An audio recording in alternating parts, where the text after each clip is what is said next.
10 দিনেও কাটেনি গ্যাস সংকট, স্পষ্ট প্রভাব সিএনজি ফিলিং স্টেশনগুলোতে। এর জন্য ধুঁকছে শিল্প কারখানাও। এছাড়াও রাজধানীর বিভিন্ন এলাকায় বাসাবাড়িতে জ্বলছে না চুলা।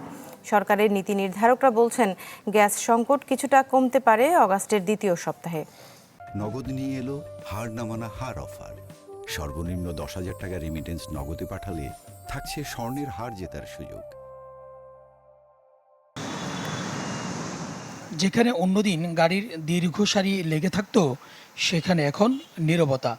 রাজধানীতে একের পর এক সিএনজি ফিলিং স্টেশনে গ্যাস না থাকায় বন্ধ সরবরাহ।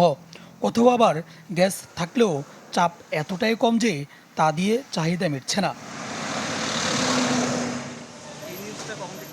শুক্রবার রাজধানীর বিভিন্ন ফিলিং স্টেশন ঘুরে এমন চিত্রই দেখা গেছে। যেখানে গ্যাস মিলছে সেখানেও ঘন্টার পর ঘন্টা অপেক্ষার প্রহর শেষ হয় না। গ্যাস নাই, এর সংকট, এই জন্য আমরা একটু বিপদে আছি। প্রায় তাও আজকে শুক্রবার হিসেবে মনে করলাম যে ফাঁকা থাকবে, তারপরেও 1 ঘন্টা লাগলো। ভাড়ায় গাড়ি চালাই, 2 ট্রিপ মারবো, 2 ট্রিপ মারলে গ্যাস শেষে আবার এসে সিরিয়াল ধরতে হবে। এই 1 ঘন্টা সিরিয়াল দিয়া 100 টাকার গ্যাস পাইলাম। আমরা চাহিদা অনুযায়ী গ্যাস দিতে পারি না। বাধ্য হয়ে অনেকেই বিকল্প জ্বালানি দিয়ে গাড়ি চালাচ্ছেন। এতে খরচ বাড়ছে কয়েক গুণ। শুধু চালকরাই নন, গাড়ি সংকটে ভোগান্তিতেও যাত্রীরা।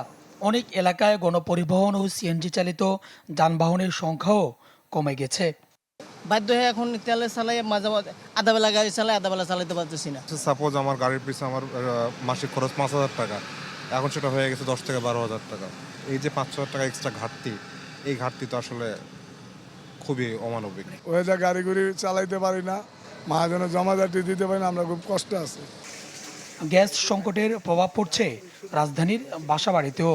কোথাও জ্বলছে না চুলা, তাতে করে চরম ভোগান্তিতে এলাকাবাসী।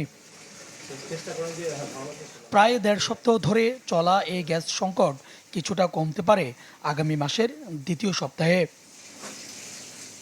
সুলতান মাহমুদ আরিফ, চ্যানেল 24, ঢাকা।